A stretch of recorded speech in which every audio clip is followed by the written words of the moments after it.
কোথায় পুষ্পা? পুর নির্বাচনের আগে ফলতায় বিজেপির কর্মী সভা থেকে হুঙ্কার ছাড়লেন শুভেন্দু অধিকারী। তিনি বললেন, জাহাঙ্গীরের হিসেব তিনি করবেন। বিজেপি প্রার্থীকে 1 লক্ষ ভোটে জেতানোর চ্যালেঞ্জ ছুড়ে দেন মুখ্যমন্ত্রী।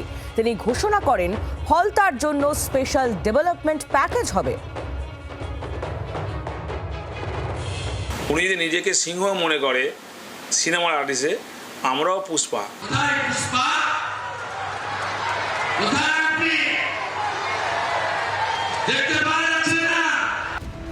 এবারের ভোটে নন্দীগ্রাম ভবানীপুরের পর অন্যতম চর্চার কেন্দ্র ছিল ফলতা, যাকে তৃণমূলের দুর্ভেদ্য গড় বলেই মনে করা হয়, যেখানে অভিষেক ঘনিষ্ঠ জাহাঙ্গীরের কথা ছাড়া নাকি গাছের পাতাও নড়ত না।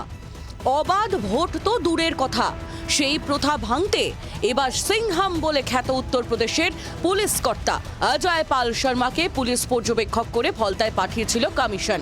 কিন্তু তারপরও 29 এপ্রিল ভোটের দিন ইভিএম কারচুপির ভুরি ভুরি অভিযোগ ওঠে ফলতায়। পরিস্থিতি খতিয়ে দেখে সেই ভোট বাতিল করে 21 মে এই কেন্দ্রে পুনর্নির্বাচনের নির্দেশ দেয় কমিশন। 4 দিন পরেই সেই হাই ভোল্টেজ ভোট। তার আগে তাচ্ছে ফলতা। শনিবার ফলতায় বিজেপি প্রার্থী দেবাংশু পণ্ডার সমর্থনে নির্বাচনী প্রচার সারলেন শুভেন্দু অধিকারী।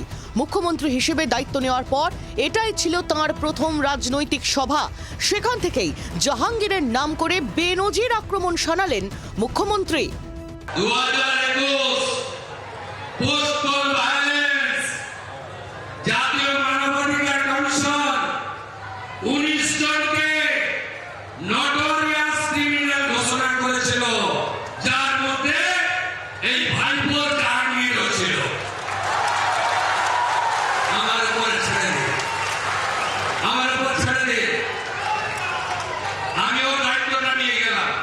ফলতার জন্য স্পেশাল ডেভেলপমেন্ট প্যাকেজ হবে, এদিনের জনসভা থেকে ঘোষণা মুখ্যমন্ত্রীর।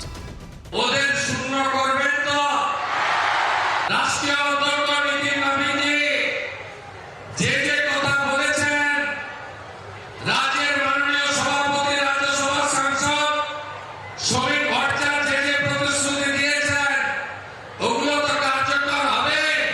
সাথে ফলতার জন্য স্পেশাল ডেভেলপমেন্ট প্যাকেজ হবে। এবারের ভোটে যেন কোনো অশান্তির ঘটনা না ঘটে, সেই বার্তা দিয়ে বিজেপি প্রার্থীকে 1 লক্ষ ভোটে জেতানোর আহ্বান জানান মুখ্যমন্ত্রী।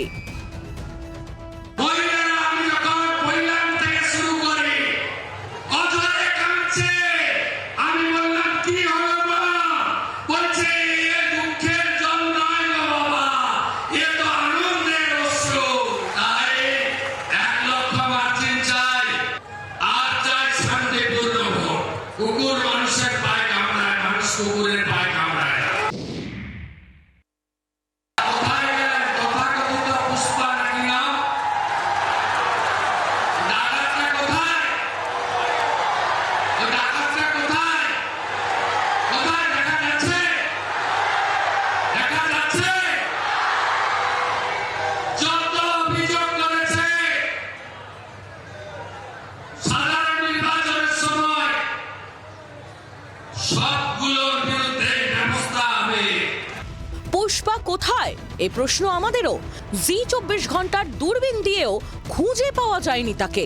ফলতায় কি এবার তাহলে পুষ্পারাজ খতম? 24 মে তার হিসেব মিলবে? ক্যামেরায় রানার সঙ্গে মৌমিতা চক্রবর্তীর রিপোর্ট, জি 24 ঘন্টা। বাংলার আওয়াজ, বাঙালির আবেগ, জি 24 ঘন্টা।